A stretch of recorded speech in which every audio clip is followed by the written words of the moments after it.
आपके पास जो भी शक्तियां हैं ये सब ठाकुर जी ने दी हैं, चाहे वो देखने की, सुनने की, पाने की, करने की, सोचने की, समस्त शक्तियां ठाकुर जी ने दी हैं। उन शक्तियों से अपने जीवन को, अन्यों के जीवन को और संसार को सुदृढ़ बनाओ। लेकिन जैसे सुदृढ़ होता दिखे उन शक्तियों को धीरे धीरे ठाकुर जी को निवेदित करते रहो। नाथ, इसकी आवश्यकता अब मुझे नहीं है, ये परिपूर्ण है। क्योंकि कहीं ना कहीं ठाकुर जी के द्वारा दिए गए बल का जब आप अतिभोग करते हैं तो यदुवंशियों के साथ जो हुआ वो हमारे साथ भी होगा, नाश।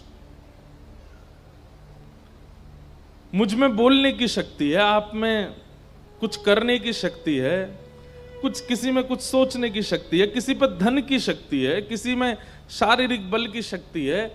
उसका एक समय तक उपभोग करने के बाद फिर श्री जगन्नाथ महाप्रभु को निवेदित कर देना चाहिए। हे महाप्रभु जी, अब इसका अधिकार आपका है, हमारा जीवन यापन हो चुका, अब हमें इसकी आवश्यकता नहीं है। तब ठाकुर जी आनंदित होते हैं, बोले देखो ये अच्छा है। इसलिए हनुमान जी ठाकुर जी के परम सखा हैं, हनुमान जी ठाकुर जी के परम शिष्य हैं। क्यों? क्योंकि बल होते हुए भी उस बल का कभी अतिक्रमण नहीं किया अपने जीवन में।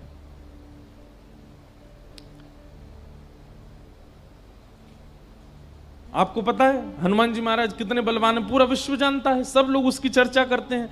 लेकिन हनुमान जी महाराज अपने बल को सदा छिपा करके रखते हैं, अपने बल को प्रकट नहीं करते। प्रकट करने में किस स्थिति में आते हैं? प्रभु चरित्र सुनवे को रसिया, कथा सुनने के रसिया।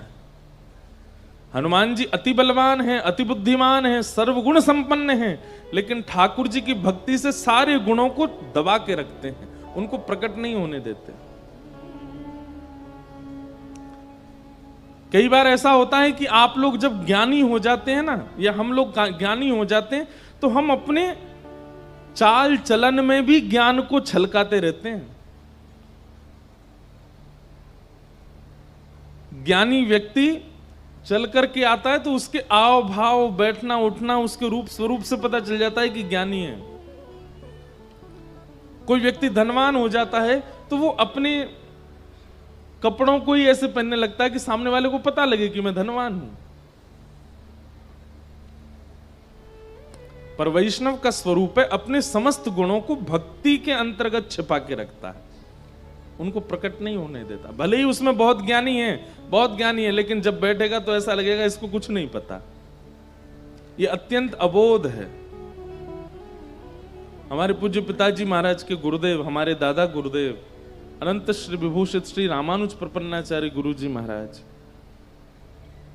हमने उनका दर्शन नहीं किया। 5 महीने के थे हम जब गुरु जी भगवत धाम प्रस्थान किए, लेकिन उनके बारे में सुना है। कैसा जीवन! श्रीमद् भागवत में संस्कृत के श्लोक पढ़ते थे और बोलते हिंदी थे, मतलब संस्कृत पढ़ रहे हैं और उसका अनुवाद बोल रहे हैं, इतने विद्वान थे। जबकि व्यक्ति को क्या होगा कि वो पहले भाव का अध्ययन कर लेगा, अध्ययन करने के बाद फिर उसका ट्रांसलेशन करेगा, लेकिन वो पढ़ते संस्कृत में थे, बोलते इंग्लिश में थे। आपको अंग्रेजी आती है, आप अंग्रेजी पहले एक बार पूरा अक्षर पढ़ लोगे, उसके बाद उसकी व्याख्या करोगे। लेकिन गुरुजी पढ़ते पढ़ते पढ़ते पढ़ते थे संस्कृत, बोलते थे हिंदी, इतने विद्वान, लेकिन रहनी कैसी? अत्यंत सामान्य। हमारे पिताजी महाराज बताते हैं, हम कभी गुरुजी की धोती और बगलबंदी अगर धुलवा देते थे बाहर, बढ़िया प्रेस करवा के, कलफ लगवा के, तो गुरुजी उन कपड़ों को लेते और कुएं के पानी में फिर स्वयं धोते और निचोड़ के सुखा के फिर पहनते। हमारी माताजी बताती, कभी हम अच्छी सब्जी रोटी कुछ बढ़िया बना देते तो सब्जी पा करके बोलते, सुनो थोड़ा नींबू लेके आओ, थोड़ा दही लेके आओ। क्यों? सब्जी ज्यादा स्वादिष्ट बन गई है तो उसमें नींबू डाल के उसको खट्टा कर देते थे, दही डाल करके उसको बेस्वाद कर देते थे। क्यों? कि कहीं जीव को अच्छा पाने की आदत ना लग जाए। इतना संयम करते हैं वैष्णवाचार्य, तब जाकर के भगवत अनुभव होता है। हम लोग चट्टपने में हमारी कोई कमी नहीं है, हम आपकी नहीं अपने आप को भी जोड़ रहे हैं। पहनने ओढ़ने में कहीं तक हम लोग कोई देहाभिमान शून्य ही नहीं होते कभी भी, और फिर हम ठाकुर जी को भजना चाहते हैं।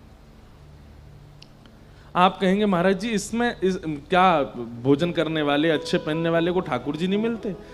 बात वो नहीं है।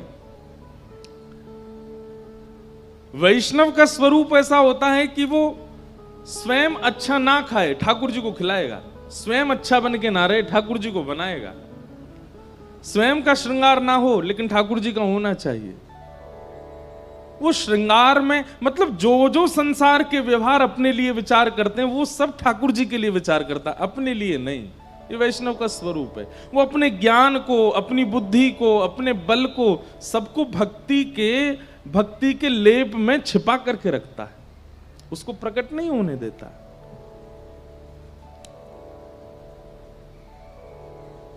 जैसे श्री हनुमान जी, अरे लंका जाने के लिए किसी को याद दिलाना पड़ रहा है हनुमान जी को कि तुम में बल है।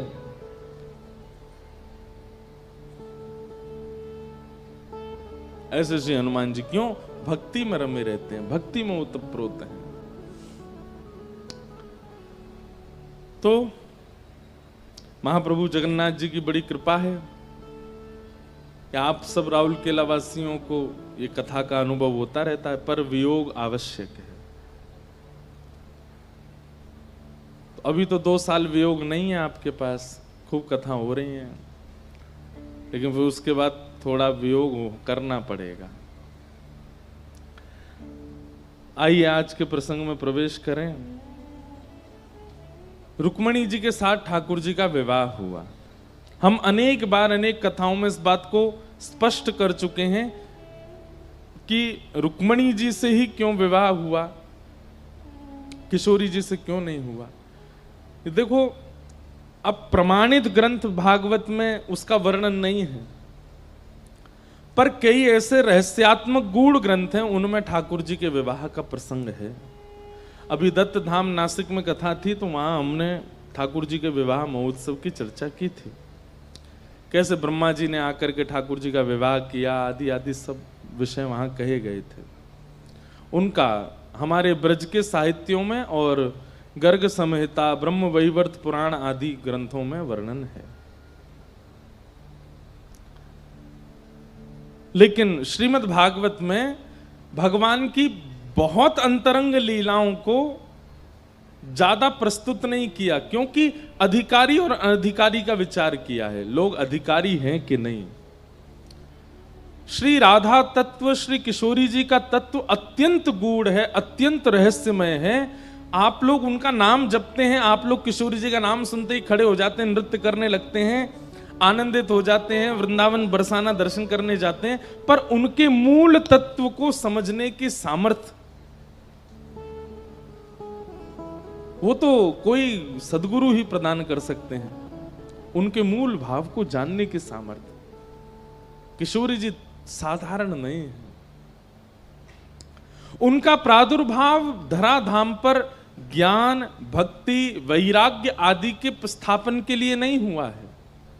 किशोरी जी का प्रादुर्भाव धराधाम पर केवल और केवल रसिक जनों को प्रेम रस पिलाने के लिए हुआ है। रसिक कौन है? जो सदा रस में ही रहते हैं, जिनके लिए ठाकुर जी की द्वारिका लीला, ठाकुर जी की ऐश्वर्य लीला प्रधान नहीं है। ठाकुर जी की बाल लीला, ठाकुर जी की भाव लीला, जो इसी में ही रमे रहते हैं। हमारे हितरवंश महाप्रभु कहते हैं, हित चतुरासी जी का पहला पद, जोई जोई प्यारो करे सोई मोहे भावे, जोई जोई प्यारो करे सोई मोहे भावे, जोई जोई प्यारो करे सोई मोहे भावे, जोई जोई प्यारो करे सोई देखो कैसा समर्पण। बोले मुझे तो वही भाता है जो मेरा प्यारो करता है, उसके अतिरिक्त मेरे मन को प्रिय लगने वाली कोई बात नहीं है। जो श्याम सुंदर कर रहे हैं, जो मेरे प्यारे कर रहे हैं, वो मुझे सब प्रिय है।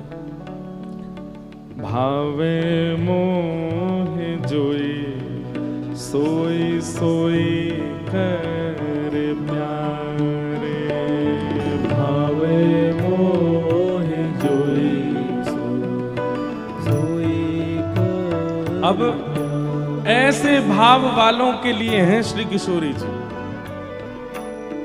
ये वृंदावन के ब्रज के अंतरंग भाव, इनमें सबका प्रवेश नहीं हो पाता। अत्यंत गूढ़मय, अत्यंत रहस्यमय भाव हैं ये ब्रज के। हे मोको तो भावती ठौर प्यारे के नैनन में, मोको भावती ठौर प्यारे हे मोको तो भावती ठौर प्यारे के नैनन में, मोको तो भावती ठौर प्यारे के नैनन में। प्यारो भयो चाहे मेरे नैनन को तारे, प्यारो भयो चाहे मेरे नैनन के तारे। जोई जोई प्यारो करे सोई मोहे भावे, जोई जोई प्यारो करे सोई मोहे भावे, भावे मोहे जोई सोई सोई कर प्यारे, भावे मोहे जोई सोई सोई अब कर। ब्रज का भाव कैसा है? श्यामा श्याम दोनों सघन वन में विहार कर रहे हैं, और विहार करते करते किशोरी जी की चूनर एक वृक्ष के कांटे में इरज गई है, अटक गई है, फंस गई है। और जैसे ही किशोरी जी की चूनर फंसी है, उस चुनरी को सुलझाने के लिए श्याम सुंदर गए हैं।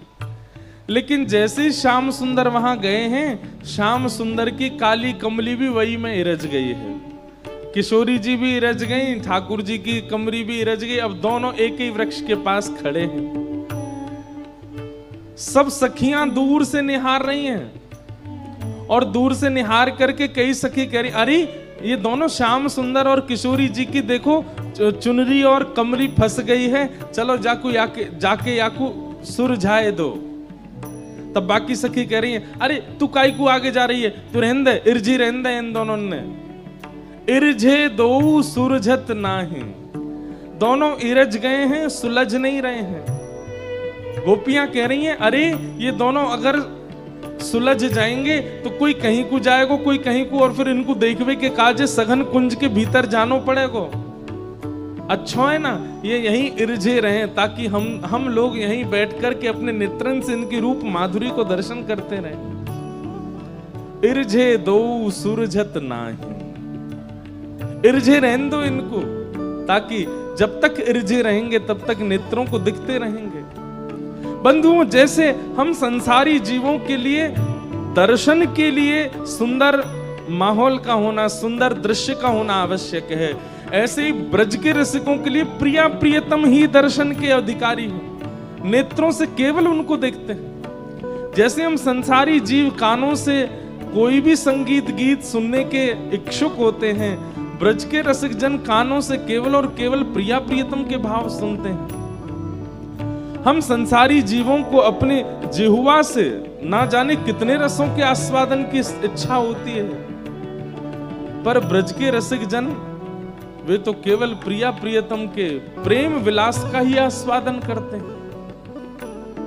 उनकी इंद्रियां और किसी भोग भाव में नहीं रहती हैं। ऐसेों के लिए किशोरी जी का प्रादुर्भाव हुआ है। इसलिए संसार के लोगों के लिए किशोरी जी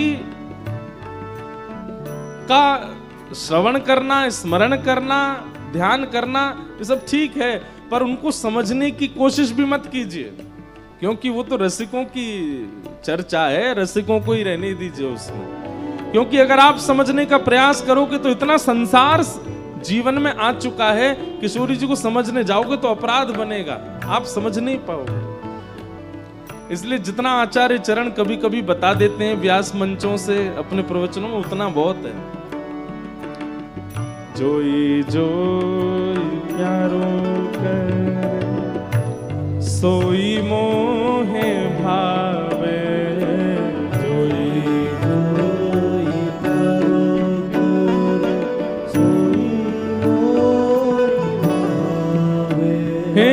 जय श्री हित हरिवंश हंस हंसिनी सावल गौर। जय श्री हित हरिवंश हंस हंसिनी सावल गौर। जय श्री हित हरिवंश हंस हंसिनी श्यामल गौर। जय श्री हित हरिवंश हंसिनी श्यामल। अब देखो हित हरिवंश महाप्रभु क्या कह रहे हैं, बोले जय श्री हित हरिवंश हंस हंसिनी श्यामल गौर। हंस गोरे ही होते हैं, लेकिन यहां पर दोनों प्रिया प्रियतम को हंस की उपमा दे रहे हैं।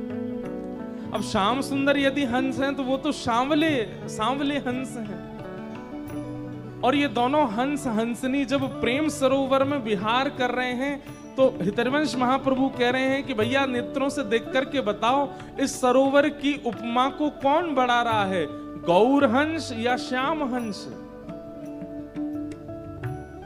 क्योंकि जलाशय का वर्ण भी श्याम है, और उसमें जब श्याम हंस आ गए हैं तो कहीं ना कहीं श्याम हंस तो दिख ही नहीं रहे हैं, गौर हंस श्री किशोरी जी का ही दर्शन हो रहा है।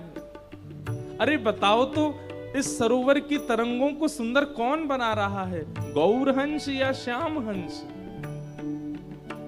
हे जय श्री हित हरिवंश हंस हंसनी श्यामल गौर। जय श्री हित हरिवंश हंस हंसनी श्यामल गौर। कौन कहे कहो कौन करे जल तरंग निन्यारे, कहो कौन करे जल तरंग। अब इसका कितना सुंदर रूप है। जब प्रिया प्रियतम दोनों जल में विहार कर रहे हैं तो श्याम सुंदर तो दिख नहीं रहे हैं। क्यों? जल का वर्ण भी श्याम है, आकाश का वर्ण भी श्याम है, और उसमें आधे आधे डूबे स्नान कर रहे श्याम सुंदर भी श्याम है। तभी क्या होता है, सूर्य का एक प्रकाश यमुना जी पर पड़ता है, और उस यमुना जी से वह तरंग उठ करके किशोरी जी के मुखमंडल पर पड़ती है, और किशोरी जी के मुखमंडल से वही तरंग जाकर के फिर यमुना जी में पड़ती है, और जिस जगह श्याम सुंदर स्नान कर रहे हैं उस स्थान का यमुना जी का जल गौर वर्ण का हो जाता है। किशोरी जी की छाया पड़ने से उस जगह का जो यमुना जल है, उसकी जो तरंग है वो गौर हो जाती हैं और श्याम सुंदर दिखने लग जाते हैं। किशोरी जी श्याम वर्ण के यमुना जल में विहार करती हैं, और किशोरी जी के प्रतिबिंब से यमुना जी का जल गौर हो जाता है और उसमें श्याम सुंदर विहार करते हैं। तब दूर बैठी सब रसिक और सखियां श्याम सुंदर का दर्शन करके कहते हैं, जय श्री हित हरिवंश हंस हंसनी श्यामल गौर। जय श्री हित हरिवंश हंस हंसनी श्यामल गौर। कहो कौन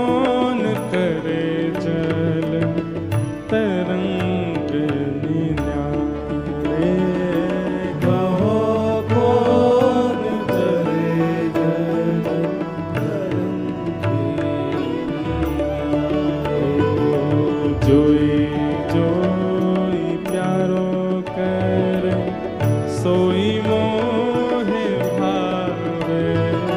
जोई जोई प्यारो करे सोई मोहि भावे।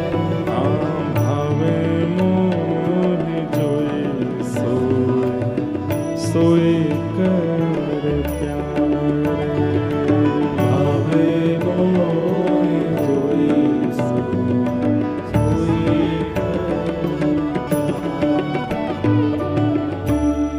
वृंदावन ब्रज भाव बिल्कुल अलग है, सबको समझ नहीं आ सकता। अब यहां तो हम लोग देखो ज्ञान वैराग्य की चर्चा करते हैं, वृंदावन वाले क्या चर्चा करते हैं पता है? वृंदावन वाले कहते हैं, बोले ठाकुर जी किशोरी जी से पूर्णिमा पर मिलते हैं। आज हम क्यों बोल रहे हैं हमें ही नहीं पता, क्यों वृंदावन रस आ रहा है बार बार, सुन लो। अब वृंदावन के रसिकों की क्या उनकी सोच क्या है? ग्रंथों को पढ़े हुए हैं, बहुत ज्ञानी हैं, व्याकरण शास्त्र आता है, लेकिन उनके चिंतन में क्या चल रहा है? चिंतन में ये चलता है ठाकुर जी और किशोरी जी रोज मिलते हैं जी, रोज मिलते हैं। तो पूर्णिमा पर मिलते होंगे तो ठाकुर जी दिखते होंगे, लेकिन पूर्णिमा के बाद जैसी चंद्रमा घटने लग जाता होगा, किशोरी जी को ठाकुर जी दिखते कैसे होंगे? और अमावस्या पर तो क्या ही करना पड़ता होगा किशोरी जी को। अमावस्या पे ठाकुर जी तो मिलते हैं अमावस्या को भी, अब अमावस्या को तो ठाकुर जी अंतर ध्यान हो जाते होंगे। किशोरी जी को कहनी पड़ती हो कि श्याम सुंदर ने हंसो, दांत दिखेंगे तो पता चलेगी तुम कहां हो। अब ये चिंतन है ब्रजवासियों का। तभी एक हमारी कथा की श्रोता, उसने इतना सुंदर भाव प्रस्तुत किया इस पर। बोले महाराज जी हमें ऐसा लगता है कि अमावस्या के दिन किशोरी जी जब व्याकुल होती होंगी ना, तो किशोरी जी के चित्त की व्याकुलता प्रकृति को अनुभव हो जाती है। वायु को, जल को, थल को, अग्नि को, इन सबको अनुभव हो जाता, अरे किशोरी जी व्याकुल हो रही हैं। तब प्रकृति जुगनुओं को भेजती होगी, जाओ किशोरी जी के पास, और तब उड़ते हुए जुगनू आते होंगे। और किशोरी जी के सन्मुख जैसे ही जुगनू आते होंगे, किशोरी जी एक एक जुगनू को उठा करके ठाकुर जी के, अब जुगनू में कितना प्रकाश होता है, एक जगह जुगनू बैठता है तो केवल उतनी जगह का ही प्रकाश होता है। अनेक जुगनू आ गए, किशोरी जी व्याकुल हैं, श्याम सुंदर दिख नहीं रहे हैं। तभी जुगनुओं का भंडार उड़ता हुआ आया और किशोरी जी के सन्मुख मानो जैसे थाल में मोती आ गए हो कि श्रृंगार करो। और किशोरी जी एक एक जुगनू को उठा रही हैं, एक को कान पे बैठाया तो यहां से कान दिखने लगे, एक को मुकुट पर बैठाया तो यहां से मुकुट दिखने लगा, मोतियों के ऊपर सजाया तो मोती दिखने लगे, गाल पर भी दो दो बैठा दिए तो गाल भी दिखने लगे। यहाँ जो पत्रावली ठाकुर जी बनाते हैं उन पर भी एक एक ऐसे जुगनू आसपास छोड़ दिए। वो बैठ नहीं रहे हैं, वो आगे पीछे थोड़े ऐसे उड़ रहे हैं, ठाकुर जी का मुखमंडल दिखे। सर्वांगण श्री अंग पर जुगनुओं को विराजमान किया। आहा, त्रिभंग ललित श्याम सुंदर जुगनू बिहारी बने हैं आज। कौन ने बनाए? किशोरी जी ने बनाए। और जैसे ही श्याम सुंदर की इस छवि को देखा, अमावस्या के चंद्रमा ने विचार किया, धिक्कार है हमको कि हम आज अदृश्य हैं। तुरंत महादेव से प्रार्थना की कि हमारे श्राप को दूर करो। श्राप लगा ना चंद्रमा को कि एक दिन अदृश्य होगा। महादेव कहते हैं कैसे दूर कर दें तुम्हारे श्राप को? बोले अरे देखिए ना, श्याम सुंदर को देखने के लिए किशोरी जी को इतना श्रम करना पड़ रहा और हम अमावस्या बने बैठे हैं। हे महादेव, आज हमको कैसे भी आप पूर्णिमा बनाओ। तब महादेव आते हैं और आकर के एक दिन के लिए अमावस्या के चंद्रमा का श्राप दूर कर देते हैं। और अर्धरात्रि में अमावस्या के दिन कुछ क्षणों के लिए किशोरी जी को दर्शन हो जाए, इसलिए पूर्णिमा का चंद्रमा प्रकट हो जाता है और किशोरी जी लाल जी के साथ रास विहार करते हैं। ये है वृंदावन रस। वहां पर कोई इच्छा नहीं, बस प्रिया प्रियतम का ही चिंतन करते रहते हैं। ये कैसे सोते होंगे, ये कैसे उठते होंगे, ये मिलते कैसे होंगे। अब एक जगह हमारे यहां पद है, किशोरी जी सखियों के साथ, ठाकुर जी सखाओं के साथ। अब भाई प्रेम में भले ही सबको पता है कि ये प्रेमी हैं, लेकिन फिर भी सबके सन्मुख तो संकोच ही होता है ना। आजकल के बच्चों को नहीं होता, वो बात अलग है। आजकल के बच्चों बिल्कुल संकोच नहीं करते। हमारी कहीं कथा थी तो दो आए दंपति, युवा ही थे, 25-26 साल के होंगे, तो प्रणाम किया। अब मेरे को संकोच में क्या कहूं, ये बहन भैया हैं कि पति पत्नी है, कौन है। मैंने कहा अच्छा कहाँ से आए? महाराज जी यहीं से आए हैं, हम दोनों पढ़ते हैं साथ में। अब मैं मन में सोचूं एक ही परिवार से भैया बहन छोड़ दिए हैं, हॉस्टल में हो सकता है हूँ मिलने। मैंने कहा अच्छा क्या पढ़ते हैं आप? बोले ये इंजीनियरिंग करता है और मैं अभी सीए की पढ़ाई कर रही हूँ। मैंने कहा अच्छा, एक ही घर में रहते हैं? नहीं नहीं नहीं महाराज जी, ये मेरे प्रेमी हैं। मैंने कहा अच्छा। मैंने कहा ब्याह हो गया आपका? बोले नहीं ब्याह नहीं हुआ, पर हम साथ ही रहते हैं। मैंने कहा ब्याह की क्या योजना? ब्याह की अभी योजना नहीं है, ऐसी अच्छा लग रहा है। मैंने वाह, हमसे क्या चाहिए? बोले हम रोज आपकी कथा सुनते हैं। मैंने कथा सुन के ब्याह की इच्छा नहीं हो रही आपकी? ये नहीं होता कि संग चलें, धर्म का पालन करें? नहीं महाराज जी अभी। मैंने कि भाई देखो, अब कथा सुनकर के अगर धर्म पालन की इच्छा हो तो कथा सुनो, और तुम ये सब ही करना है खुले में ऐसे। मैंने कहा ये तो अच्छा नहीं है। आजकल के युवाओं को संकोच नहीं होता, पर प्रेम, एक बात लिख लीजिएगा, प्रेम शुद्ध वही है जहां संकोच है। पति पत्नी के बीच में संकोच है, प्रियतम प्रियतमा के बीच में थोड़ा संकोच है। अगर संकोच नहीं है, सब स्पष्ट है, सब खुला है, तो वहां प्रेम टिक नहीं पाएगा। संकोच करना चाहिए थोड़ा। तो किशोरी जी संकोच करती हैं सबके सामने ठाकुर जी से बात करने में, भले ही सबको पता है, लेकिन जैसे ही श्याम सुंदर सामने से आते हैं तो किशोरी जी थोड़ी नजर छुपा लेती हैं, थोड़ा ऐसे खुद को ढक लेती हैं, ललता विशाखा को आगे कर लेती हैं, तुम आगे चलो, देखो श्याम सुंदर आ रहे हैं। देखना भी है और संकोच भी करना है। तो कहते हैं फिर श्याम सुंदर से बात कैसे होती है किशोरी जी की? क्योंकि सुबह तो संकोच करती हैं और शाम को एक ही स्थान पर रासलीला भी हो जाती है। ठाकुर जी को, किशोरी जी को कैसे पता होता है कि आज हमें कहां रास विहार करना है? बात तो हुई नहीं पूरे दिन। इतना सुंदर भाव हमारे ब्रज के रसिक वर्णन करते हैं। बोले किशोरी जी श्रृंगार में भाव प्रकट करके आती हैं। कैसे? श्रृंगार करते समय विचार करती हैं कि आज श्याम सुंदर से कहां मिलें। बोले शाम को एक तालाब है जिसमें कमल खिले हैं, उसके तट पर मिलेंगे। तो आज किशोरी जी कैसे वर्ण के वस्त्र पहनती हैं? बोले नीले वर्ण के वस्त्र पहनती हैं। इससे ठाकुर जी को संकेत हो जाएगा ये तालाब या नदी का संकेत कर रही हैं। और उसी में कुछ गुलाबी गुलाबी जो आकृति बन जाती हैं, उससे ठाकुर जी को संकेत हो जाए, ओहो नदी पे नहीं मिलेंगी, नदी में कमल नहीं होते, कमल तो तालाब में होते हैं, तालाब पे मिलेंगी। ठाकुर जी दूर से किशोरी जी का श्रृंगार देख के यही अनुभव करते हैं, मिलेंगी कहां। अब ठाकुर जी विचार करते हैं कि भाई तालाब तो बहुत है और बहुत तालाबों में कमल हैं, कौन से वाले तालाब पर मिलेंगी, उसका संकेत कैसे हो। तो किशोरी जी कानों में जो कुंडल पहन करके आई हैं, उनमें थोड़े थोड़े या तो मयूराकृति बनी हुई है, तो मयूराकृति से ठाकुर जी समझ, अच्छा जिस तालाब के पास मोर ज्यादा रहते हैं वहां मिलेंगी। या फिर कभी कभी कुंडलों में तोते बने हुए हैं, तो ठाकुर जी समझ, अरे जहां सुख ज्यादा हो वहां मिलेंगी। तो श्रृंगार से ठाकुर जी अनुमान लगा लेते हैं कौन सा तालाब है, कौन सा स्थान है जहां आज रास विहार होगा। उसके बाद ठाकुर जी ये संकेत पूछ रहे हैं कि हम अकेले आए कि मधुमंगल श्री दामा इन सबको संग लेके आए। तो किशोरी जी के मुखमंडल को देख करके ठाकुर जी अनुभव करते हैं केवल एक बिंदी लगी हो, तो किशोरी जी संकेत कर रही हैं किसी को नहीं लाना है, एकांत मिलन होगा। और यदि खूब पत्रावली बनी है, महाराज एक एक पत्रावली की भी 4-4 पत्रावलियां बनी हुई हैं, खूब सारी पत्रावली, और यहां पर खूब सुंदर सुंदर कपोल पर सुंदर चंदन की आकृति बनी है, तो ठाकुर जी समझ, आज तो महाराज होएगा। मधुमंगल श्री दामा को ठाकुर आज तैयार रह जाइयो, रात में आनो है। देखो किशोरी जी ऐसो भरो श्रृंगार करके आई हैं, या तो संकेत कर रही हैं कि आज शाम को रास विहार होएगा। और जिस दिन किशोरी जी को नहीं मिलना होता, उस दिन अटपटे तो वस्त्र पहने आती हैं, बहुरंगी वस्त्र, नीले गुलाबी हरे बैगनी। ठाकुर जी सोच में ही पड़ जाते हैं, भैया क्या संकेत कर रही हैं, समझ में ही नहीं आ रहा। और मुखमंडल पर एक भी पत्रावली नहीं होती। अब ठाकुर जी सोच रहे हैं कि भाई ये क्या संकेत है। और उस दिन सबसे बड़ा संकेत क्या होता है, किशोरी जी ठाकुर जी को देखती ही नहीं है, निहारती ही नहीं है। ठाकुर जी समझ जाते हैं आज मान कर गई है भैया, ये तभी कोई संकेत नहीं है। फिर ठाकुर जी मान लीला को भंग करने के लिए कुछ ना कुछ योजना बना।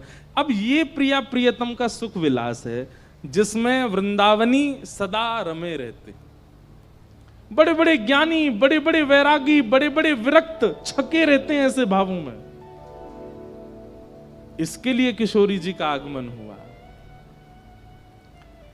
इसलिए रुक्मणी कृष्ण विवाह का प्रसंग भागवत जी में कहा गया, क्योंकि इसमें आप सब प्रवेश कर सकते हो।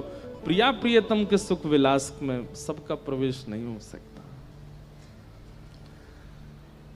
तो रुक्मणी जी के साथ ठाकुर जी का विवाह हुआ। आज तो भैया सूर्य नारायण बहुत ही जोर से चमक रहे हैं आकाश में, सब बहुत परेशान हो रहे हो। चिंता मत करो, अभी छटपट कथा पूरी करते हैं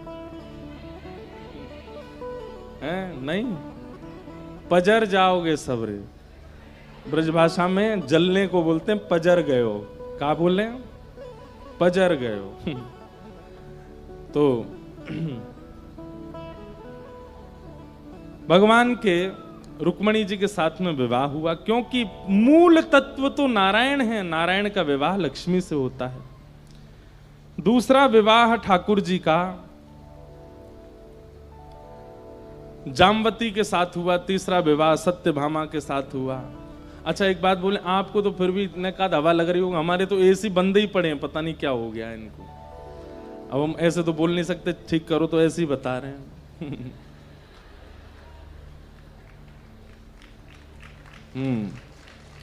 तो मुखिया को ही जब इतनी परेशानी होगी तो फिर बाकी के सब कैसे करेंगे। थोड़ा इधर घुमा दो, बस ठीक, थोड़ा नीचे कर दो। जय। तो क्या बता रहे थे, हाँ, अब जब तक ब्रज की बात चल रही तब तक नहीं लगी हमको गर्मी। जैसे ही वहां से वापस आए तो लगा कि एसी तो चले ही नहीं रहे हैं। रुक्मणी जी के साथ में विवाह हुआ। दूसरा विवाह ठाकुर जी का जामवती के साथ, तीसरा सत्यभामा के साथ, चौथा कालिंदी यमुना के साथ। भगवान के बंधुओं ये अष्ट प्रमुख विवाह हैं। बहुत ध्यान से सुनिएगा। ये 8 पत्नियां कौन कौन हैं? 5 तो प्रकृति हैं, पृथ्वी, अग्नि, जल, वायु, आकाश। और 3 जो हैं ये भीतर की प्रकृति है, मन, बुद्धि और अहंकार। ये भगवान की अष्टपटरानियां हैं। ठाकुर जी ने देखा जाए तो विवाह नहीं किया है, अपनी ही बनाई हुई प्रकृति पर अपने नाम छोड़ दिए। जैसे हम प्रॉपर्टी खरीद लेते हैं, बहुत दिनों तक वो लावारिश पड़ी रहती है, लेकिन जब दिखता है दूसरों की नजर पड़ रही है तो फिर हम उसकी बाउंड्री करवा के बाहर लिखवा देते हैं, ये अमुक व्यक्ति की प्रॉपर्टी है। ठीक वैसे ही ये पंच तत्व बाहर के, पृथ्वी, अग्नि, जल, वायु, आकाश, और 4 तत्व हमारे भीतर हैं। 5 बाहर, 4 भीतर। 4 भीतर कौन से हैं? मन, बुद्धि, चित्त और अहंकार। अंतःकरण चतुष्ट है।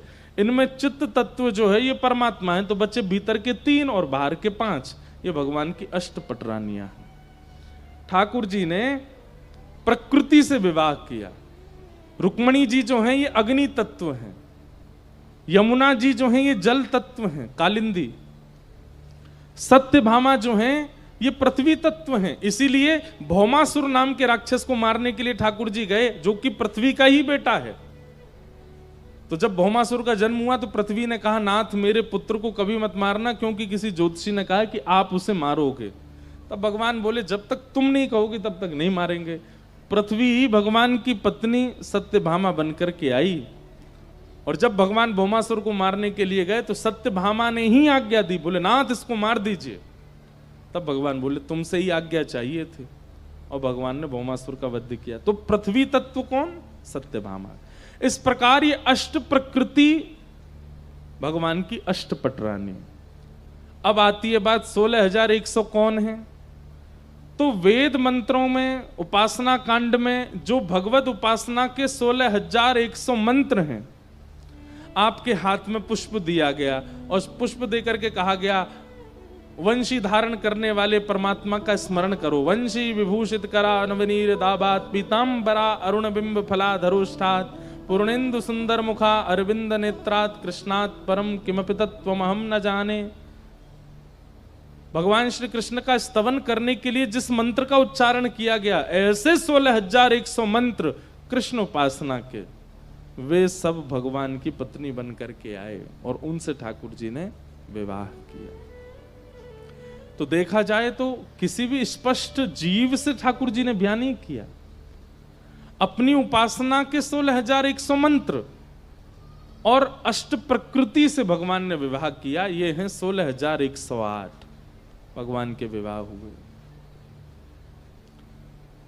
भगवान की दिनचर्या का और ग्रहचर्या का वर्णन किया गया।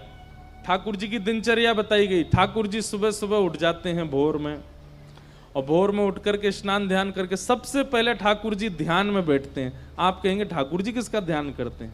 जो जो ठाकुर जी का स्मरण करते हैं उनका ठाकुर जी स्मरण करते हैं, स्तवन करते हैं। वृंदावन में कितने भक्त, जगन्नाथपुरी में कितने भक्त, उड़ीसा में कितने, सब भक्तों का स्मरण ठाकुर जी करते हैं।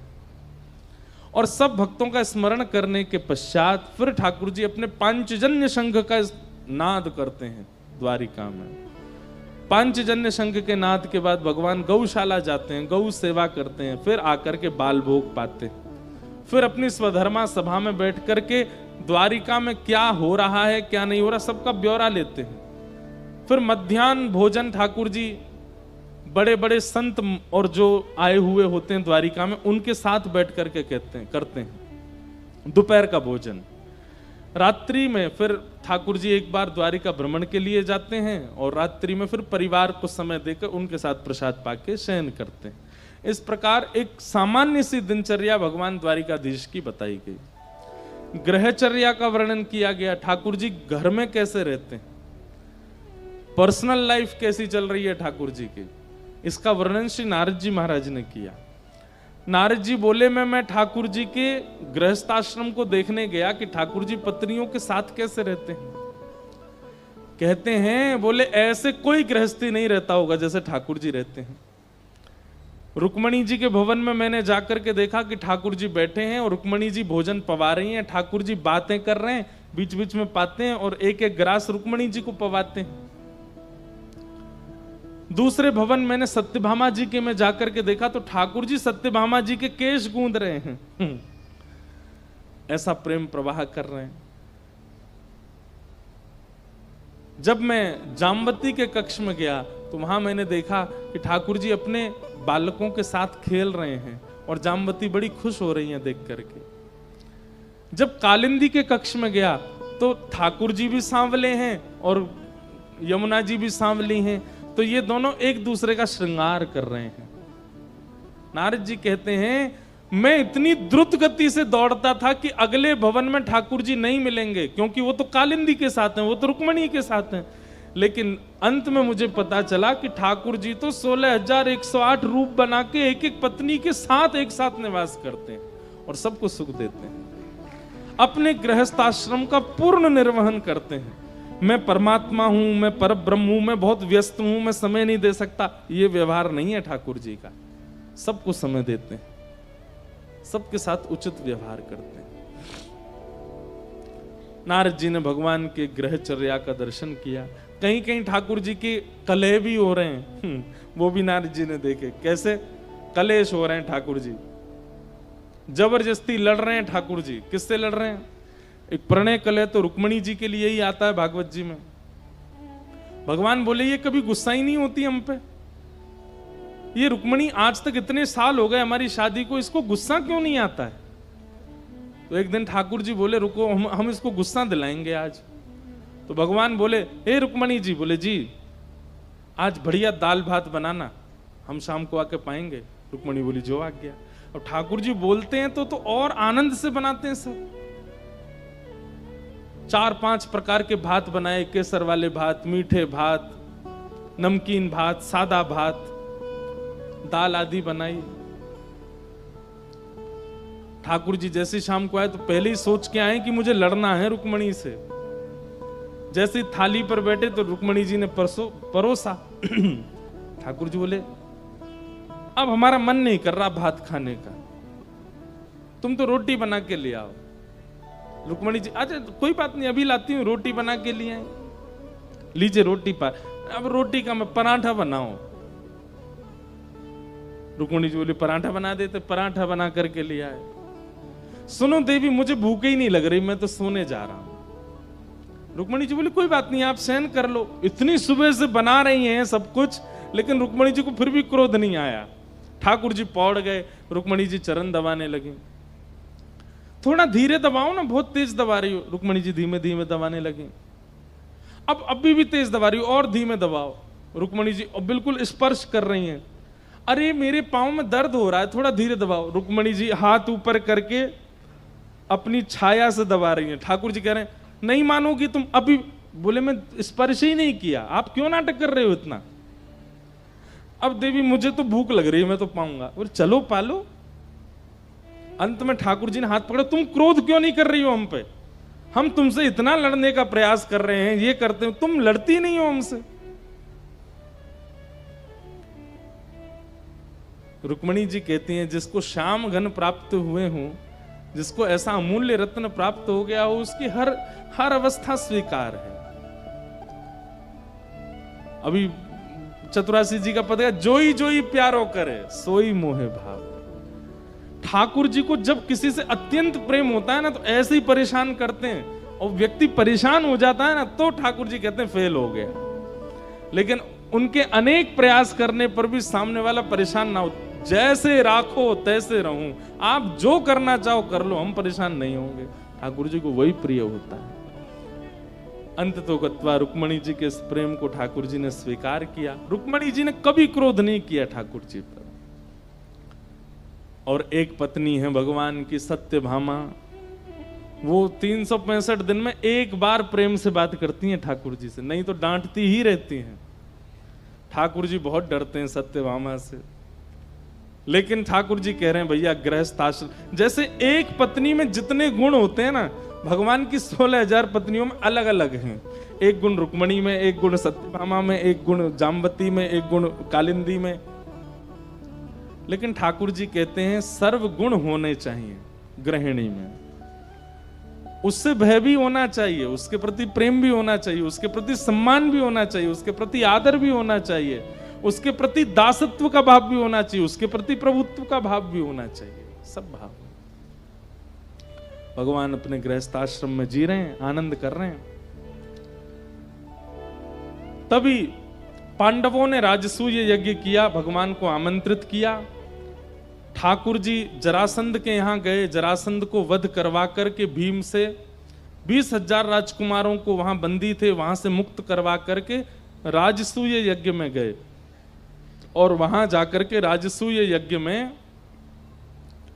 यज्ञ में आने वाले लोगों के पादुका उठाने की सेवा ठाकुर जी ने की।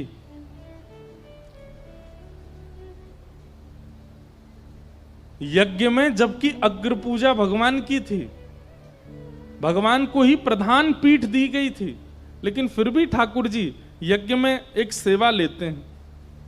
कौन सी सेवा? बोले जितने लोग यज्ञ में आएंगे सबकी पादुका उठा करके रखने का काम हमारा है।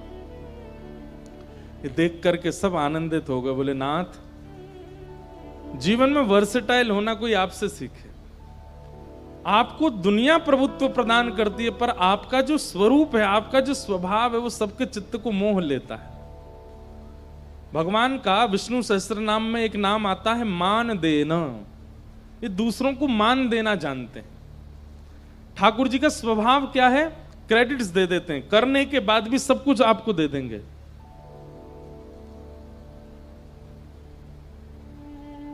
मैं कहूं मैंने 7 दिन कथा सुनाई, मेरी कथा सुन के एक व्यक्ति के जीवन में परिवर्तन हो गया। जगन्नाथ जी मंद मंद मुस्काएंगे, हम बे तेरी कथा से ही हुआ है। अरे हमारी इच्छा नहीं होती तो तू बोल पाता, हमारी इच्छा नहीं होती तो तेरे जीव में स्वर आ पाता, हमारी इच्छा नहीं होती तो वो सुन पाता, हमारी इच्छा नहीं होती तो वो परिवर्तन कर पाता। लेकिन अच्छा है तुम सब सारे क्रेडिट ले लेते हो। करते सब ठाकुर जी हैं, पर हम लोग अपनी पीठ थपथपाते हैं कि हमने किया। ठाकुर जी का स्वरूप कैसा? मान देना, सबको मान देते, अमानिना, मान देना, और स्वयं कैसे? मान रहित, कभी मान नहीं चाहते। ऐसे श्री कृष्ण राजसूय यज्ञ में गए, तभी वहां शिशुपाल भगवान को गालियां देने लगा। 100 से ऊपर गाली जैसे ही दी शिशुपाल ने, भगवान के सुदर्शन चक्र ने शिशुपाल का सर धड़ से अलग कर दिया। शिशुपाल का वध किया ठाकुर जी ने। यहां पर महाभारत की योजना बन गई। भगवान ने बहुत प्रयास किया कि युद्ध ना हो। ये बात याद रखिएगा। कई लोग मेरे से आके कहते हैं, बोले ठाकुर जी गीता में बार बार अर्जुन को कहते हैं तू युद्ध कर, तू युद्ध कर। बोले भगवान उसको चेता रहे हैं कि तू लड़। ऐसे परमात्मा जो लड़ने के लिए कहते हैं। मैंने कहा गीता से पहले की महाभारत सुनी है आपने? कितनी बार ठाकुर जी ने रोकने का प्रयास किया। स्वयं शांति दूत बनकर के गए दुर्योधन के पास और जाकर के कहा कि दुर्योधन युद्ध में सार नहीं है, कितने बालक अनाथ हो जाएंगे, कितनी माताएं विधवा हो जाएंगी, युद्ध मत करो, 5 गांव दे दो पांडवों को, हो गया काम। लेकिन दुर्योधन कहता है सुचग्रैवेन दास्यामि बिना युद्धेन केशव, सुई के नोक के बराबर जमीन भी बिना युद्ध के नहीं दूंगा। इसलिए जब मोह हुआ अर्जुन को कि ये अपने हैं, इनको मैं कैसे मारूं, तब भगवान कहते हैं उसने ये विचार नहीं किया कि तू अपना है, तू क्यों विचार कर रहा है। मैंने इतनी बार समझाया दुर्योधन को कि युद्ध नहीं करना चाहिए, लेकिन तब भी नहीं मानता है, और तू यहां पर कायरों की तरह अब कहता है कि मैं युद्ध नहीं करूंगा। अरे अर्जुन, युद्ध ना करना यह पक्ष तो मेरा था, लेकिन इस पर तुम्हें पहले ही हाथ खड़े कर देने चाहिए थे कि मैं युद्ध नहीं करूंगा। अब पूरी सभा बन गई है, युद्ध मैदान तैयार हो गया है, बीच में रथ खड़ा है, और अब तुम कह रहे हो युद्ध नहीं करूंगा। इससे तो तुम कायर साबित हो गए, इसलिए युद्ध करो। बंधुओं, ठाकुर जी का एक बहुत अच्छा फॉर्मूला है। क्या?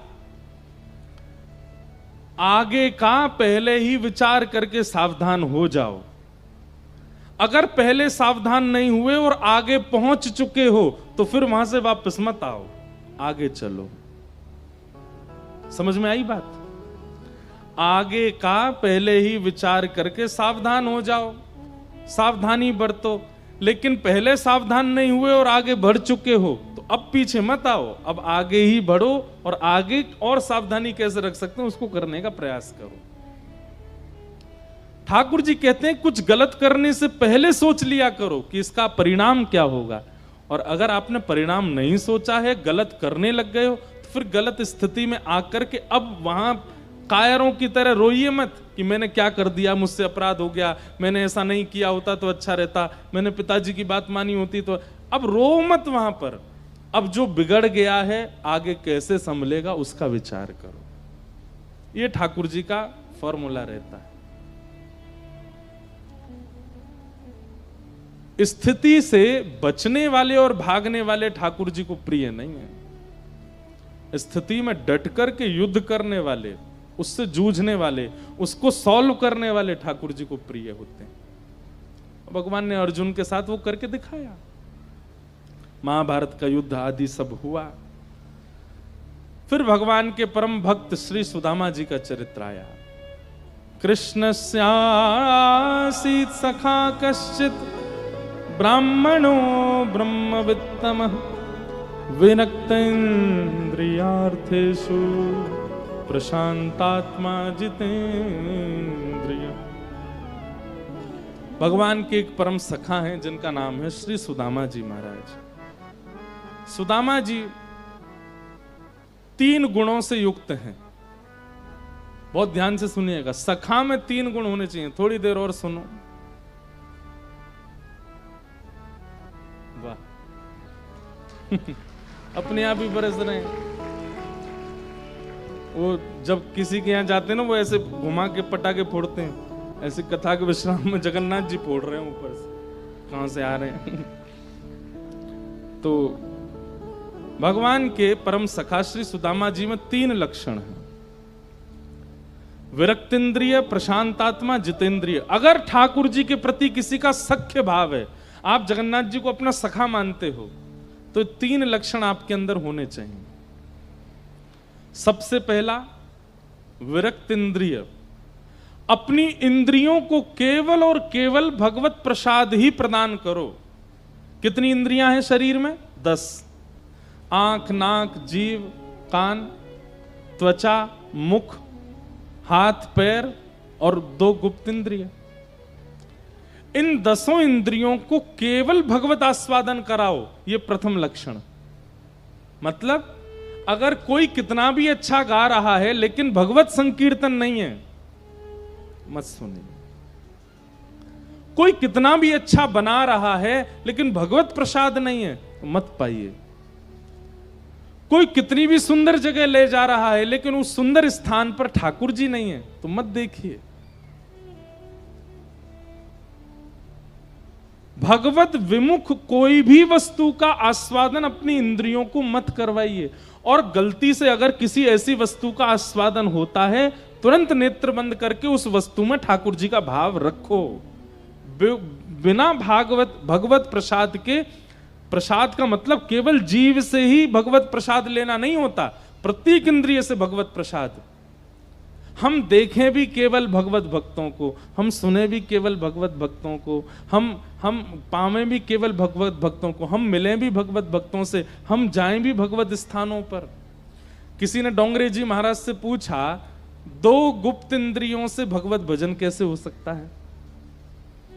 इन इंद्रियों से तो हम कर सकते हैं, पर जो गुप्त इंद्रिय अशुद्ध अपवित्र इंद्रियां हैं, उनसे भगवत भजन कैसे हो? और आप कहते हैं कि समस्त इंद्रियां अर्पित करो ठाकुर जी को। इतना सुंदर उत्तर दिया डोंगरे जी महाराज ने।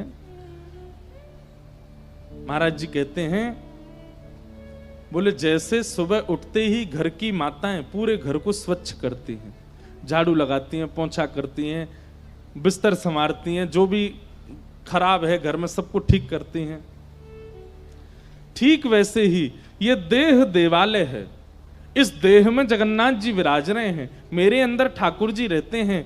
इस भावना से अपने तन के मल और मूत्र का परित्याग करके अपने देह को अंदर से स्वच्छ बनाने की भावना, ये गुप्त इंद्रिय से भगवत भजन है।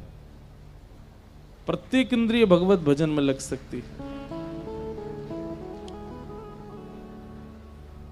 आप सुबह जा ही रहे हैं स्नान आदि शौच के लिए, बस उस समय ये विचार करके चले जाओ कि ये देह देवालय है, जगन्नाथ जी इसमें विराजते हैं, मेरा हृदय ही श्री मंदिर है, वहीं पर ही जगन्नाथ जी बैठे हैं, इसके आसपास जो भी अपवित्रता है मैं उसको स्वच्छ करने के लिए प्रस्थान। इस भावना से आप स्नान आदि शौच के लिए जाओगे तो वो भी भजन है।